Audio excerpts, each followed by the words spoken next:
votos extensivos de saudações cordiais a todos os nossos irmãos compatriotas que, de resto, nesse instante, já estão conectados a nós, a nos acompanhar para podermos refletir de forma muito sintética em torno destes dois tópicos que eu coloco à vossa disposição para uma análise. Mas peço antes que ajude nas partilhas, efetivamente, para podermos alcançar maior número de pessoas que possam ter contato com ela e assim também ajudar com que a mensagem seja melhor expandida. Temos nos últimos dias apreciado algum alarido público, se calhar consequência de algumas intervenções que o mais velho Samakuva vai fazendo, e as pessoas vão cogitando de que Samakuva deixa em aberto a possibilidade de voltar a concorrer para o próximo congresso da presidência da UNITA, e que, em nosso entender, até porque antes mesmo que ele metesse a disposição, ainda no exercício das suas funções enquanto presidente da UNITA, nós já éramos da opinião que o mais velho, logrado os 16 anos de exercício efetivo do seu consulado, era oportuno ter que deixar já também o poder para o seu sucessor. E é assim que ocorre efetivamente nas grandes democracias. Achamos ser de todo um erro quase que crasso ter que lutarmos para nos perpetuarmos no exercício de funções políticas diretivas, sobretudo a nível das presidências, a nível dos partidos políticos, a nível do exercício do poder político, governativo e etc, etc. Então, o nosso entendimento é que seria de todo desprestigiante para o mais velho Samakuva, numa fase dessa, em que o seu nome, inclusive, está sobre decadência quase que constante, está desprestigiado, ou se não está, há uma corrente muito forte para desprestigiá-lo. Eu acho, em nosso humilde entendimento, que seria de todo muito prudente que o mais velho não entrasse nessa jogada. Seria de todo muito sensato se o mais velho não entrasse nessa jogada. Nós, enquanto cidadão atento e preocupado com o alavanco do processo da ordem democrática, da política nacional, entendemos não ser oportuno fazê-lo. Não há, do ponto de vista estatutário, não há do ponto de vista constitucional, não há do ponto de vista de qualquer lei ordinária alguma objeção legal que o impeça de o fazer. Mas é uma questão ética, é uma questão moral, é uma questão também de preservação do seu legado, do seu próprio prestígio, da sua própria personalidade política. Por isso é que, em determinados momentos, chama-se à colação o princípio do mínimo ético, em que a ética se sobrepõe à norma legal. Portanto, nós achamos ser de todo desnecessário, de todo desaconselhável e irrecomendável que o mais velho volte à ribalta da competição política diretiva a nível da presidência da UNITA. É uma pena que em África parece ser um mau hábito.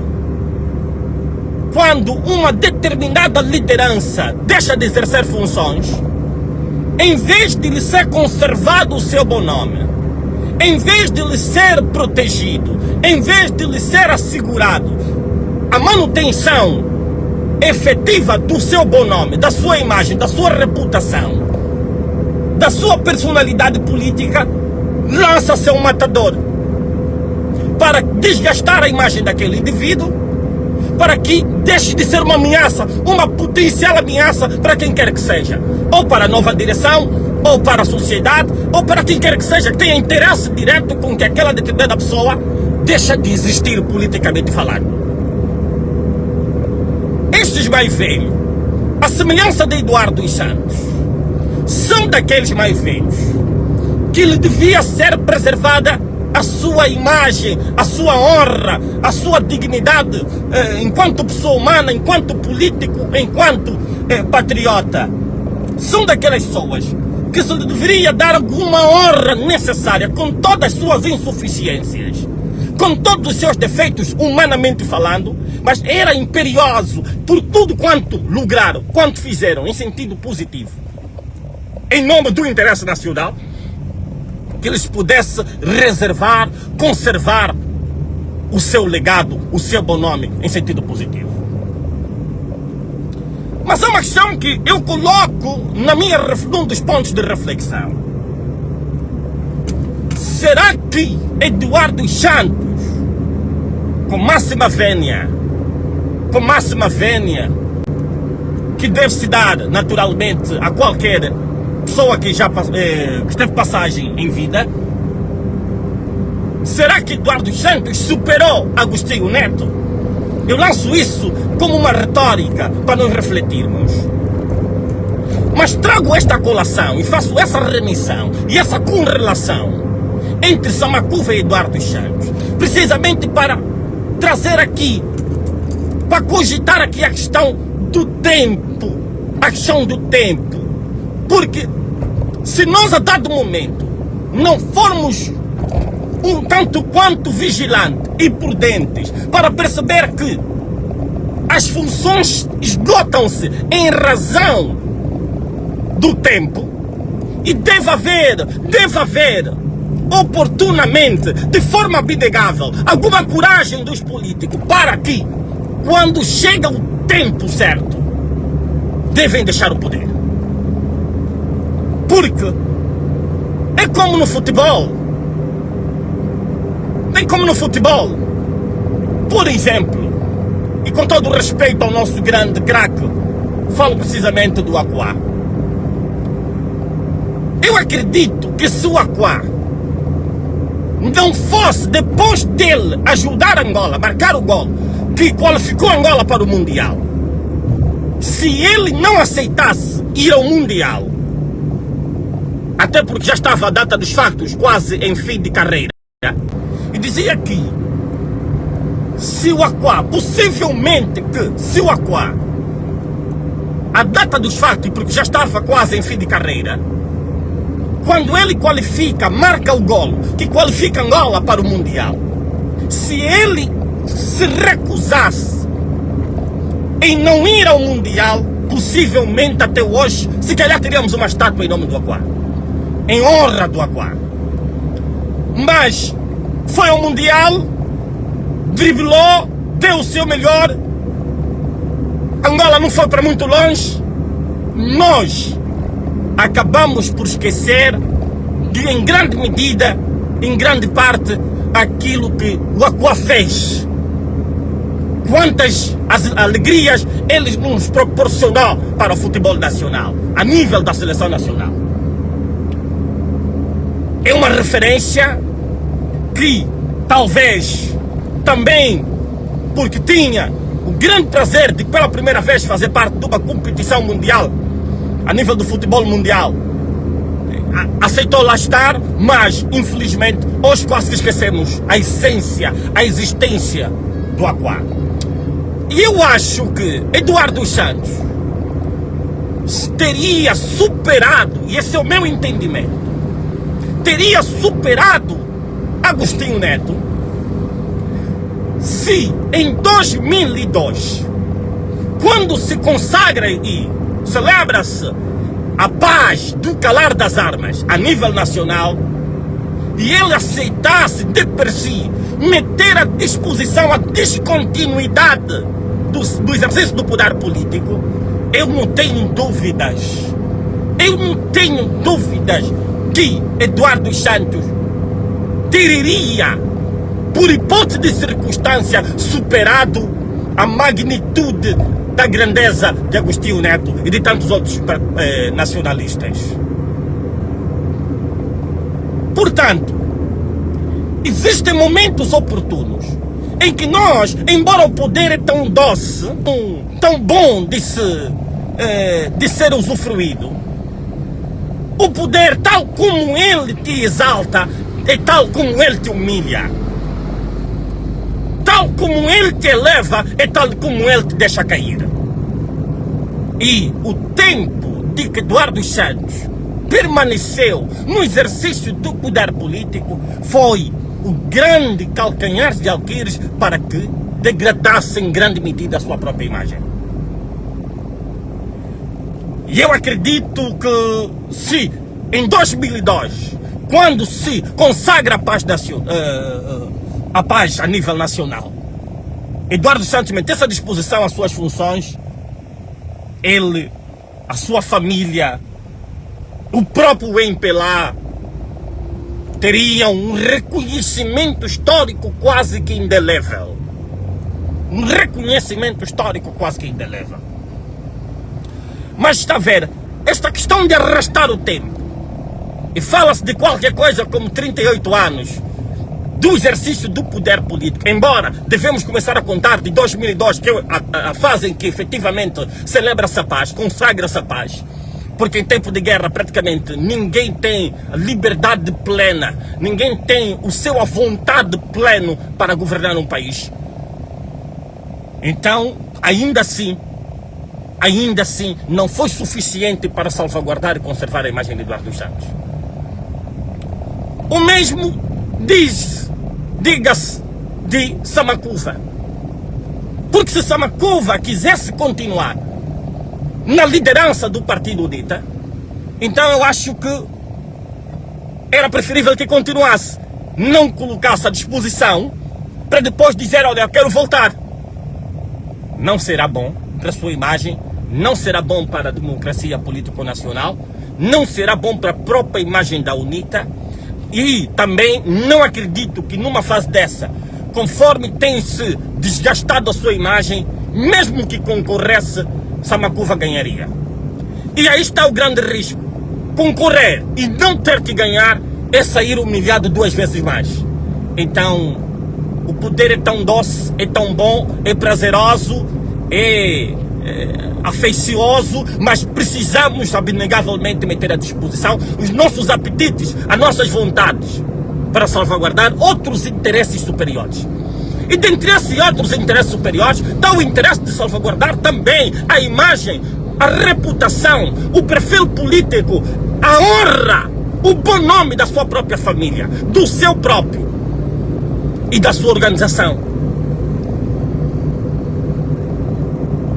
Mas um conselho aqui deixamos para os políticos em Angola. Nós não precisamos de fazer política suja. Nós não precisamos de instrumentalizar o povo. Nós não precisamos de fazer parecer sermos nós os mais santos, os melhores, os imaculados, os perfeitos. E os outros serem sempre o pior da história. Temos que ter humildade política suficiente para fazer meia-culpa também das nossas insuficiências, dos nossos erros, também das nossas crises, das nossas incapacidades. Temos que ter humildade. Sem humildade, deixamos de ser bom político. Os políticos têm que ter humildade e têm que ter humildade suficiente para sempre que falharem vir a público pedir desculpa.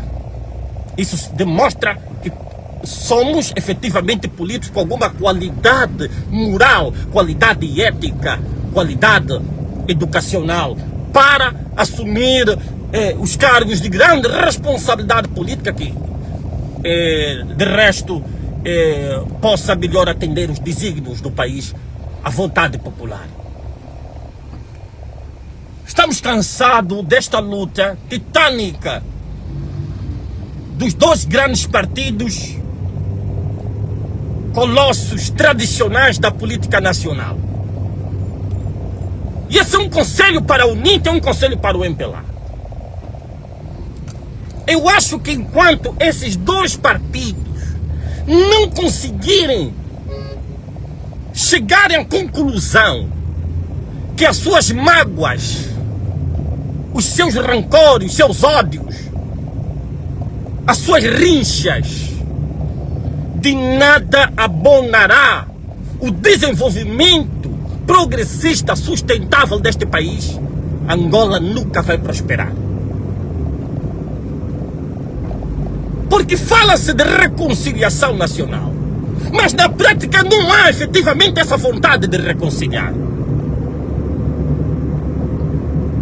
O que nós temos que trazer são factos, e factos concretos, factos palpáveis, factos reais, que subsumindo ao direito, possa merecer da nossa parte uma plausível reflexão e condenação deste ou daquele ato, que está em desconformidade com o parâmetro constitucional. Há quanto tempo existem os partidos tradicionais? Há quantos anos? Fala-se de mais de 50 anos de existência. E por causa dessa luta titânica, desenfreada, desmedida entre as partes, o país continua a somar retrocessos. O país continua a somar retrocessos. E como se diz na gíria, na luta de elefante, quem sofre é o capim.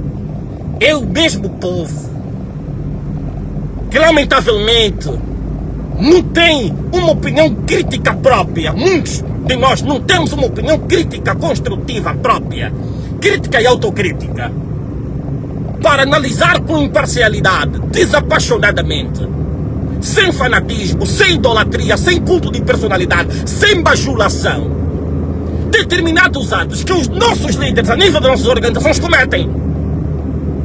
Porque se tu não fores capaz de olhar para a tua organização e detectar falhas, reprovar aquelas falhas, condenar, tu nunca serás capaz de orientar este país politicamente falando.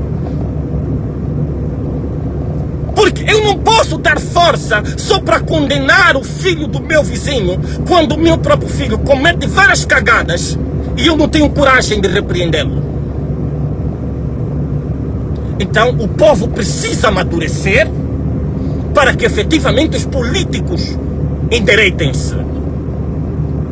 Em qualquer parte do mundo onde o povo é esclarecido e o povo tem um nível de percepção dos fenômenos políticos acima da média, são os políticos que lhe rendem vassalagem. Não é o povo que rende vassalagem aos políticos.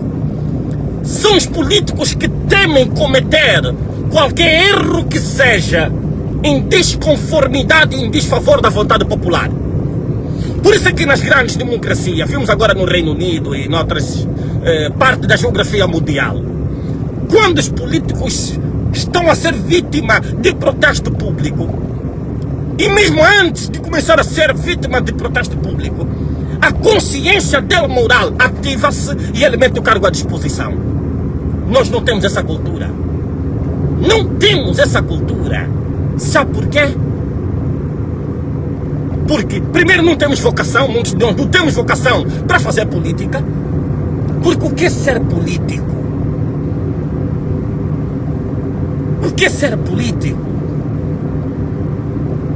Mas quando você tira a conclusão de que a política é suja, não é a política que é suja, mas são os homens maus, gananciosos, que tornam a política suja. São os homens sujos que tornam a política suja. Mas um homem de bem, um homem de luz, um homem de paz, um homem de sã consciência, um homem egocêntrico, patriota, um homem com espírito suficientemente de angolanidade, um homem que encarna a dor, o sofrimento do seu povo, ele doa-se assim para que os outros vivam e torna a política limpa. Então o que nós somos pobre de mentalidade, pobre de consciência. Nós somos pobres de ética, pobres de moralidade pública, administrativa no âmbito da administração da coisa pública. Nós somos pobres em fazer política.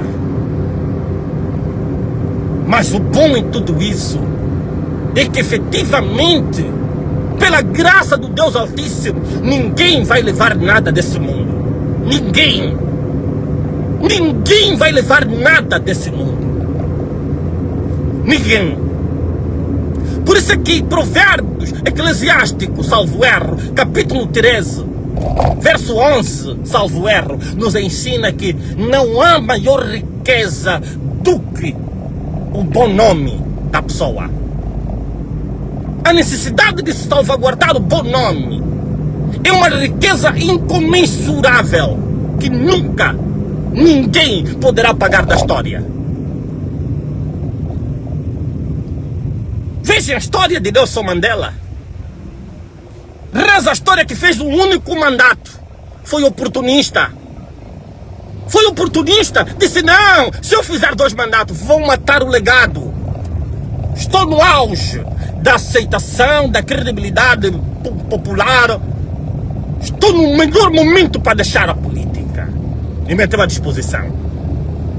Ficou aprisionado, acantonado, atrolado na cadeia por qualquer coisa como 27 anos, em razão das hostilidades, da ostratização desencadeada pelo regime do apartheid sul-africano. Mas quando saiu da cadeia, ele disse, eu preciso os perdoar, porque se eu não os perdoar, é como se eu continuasse na cadeia.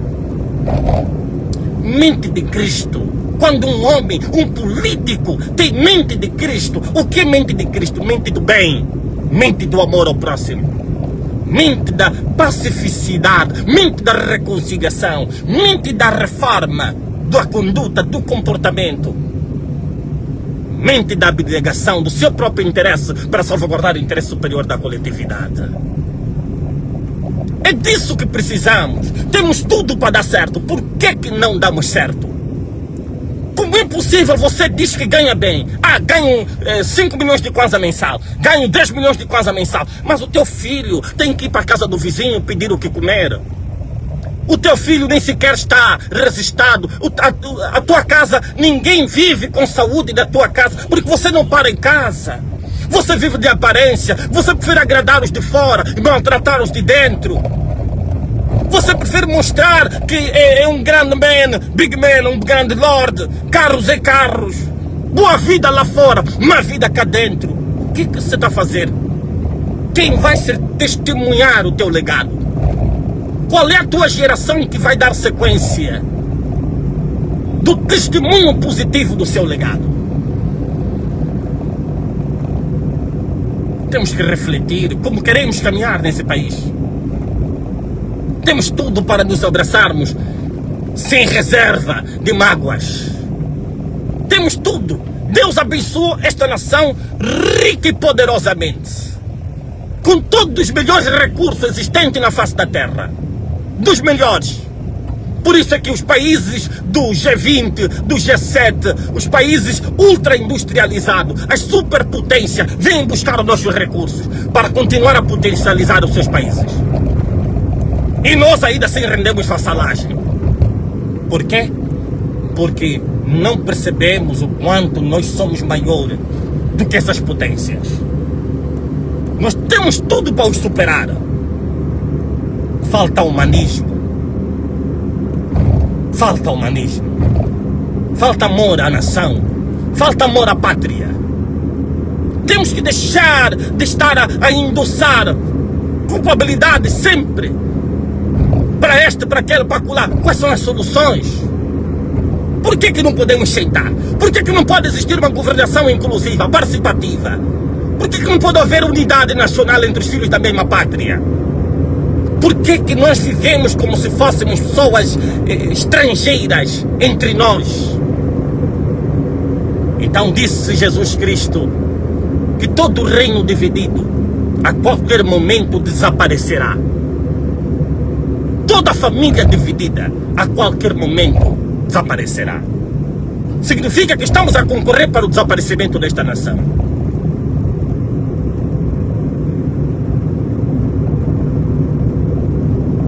Que Deus abençoe Angola. Que Deus abençoe Angola, em nome de Cristo Jesus. Precisamos avançar. E o momento é agora. Mas uma coisa quero aqui para terminar, pedir a quem me ouve, ao povo sobretudo. Sempre que haver uma informação contra determinada individualidade, uma informação negativa, peça prova. Peça prova. Porque eu estou a ver que o povo, basta ouvir, ele faz fé que aquilo que ele ouviu é verdade. E já está também a ostratizar, já está a vilipendiar, já está a crucificar, já está a condenar. Não. Peça prova, esgota todas as garantias de fundamentação e justificação do facto. Porque quem aponta um facto em regime de regra que deve fazer prova do facto apontado. Ah, fulano é corrupto, está bem, prova. Ah, fulano lhe compraram, prova. Ah, fulano, prova. Porque eu não quero andar como um títer, como um cobaia, como um marionete, um carne de canhão, um instrumento de quem quer que seja. Eu quero andar com plenitude de liberdade de consciência, de pensamento, de expressão, de opinião e etc, etc. E aqui, apelo ao seu presidente atual da UNITA, o engenheiro Adalberto, para chamar o mais velho Samakuva, senta com ele. Isso eu penso que se não fez já deveria ter feito. E tentam conversar internamente, porque fica claro, mesmo não sendo membro do Partido UNITA, qualquer um consegue perceber que há uma quesilha, há atritos, há clivagem entre Samakuva e a direção da UNITA. Isso ninguém precisa nos contar, está mais do que evidente. Os vossos discursos falam por si, os vossos atos falam por si. Então eu acho, seu engenheiro Adalberto,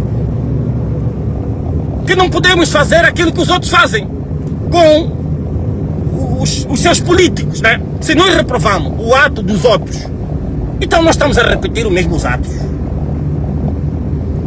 Chame o mais velho, ou o mais velho Samakuva, vai ter com o seu atual presidente. Temos que nos libertar dos egos. Temos que nos libertar dos egos, da demonstração de força, do complexo de superioridade ou inferioridade. A humildade sempre venceu as circunstâncias da vida. Conversem e deixem de dar vantagem aos vossos adversários políticos. Muito obrigado a todos. Tenham cada um um bom dia. Saudações.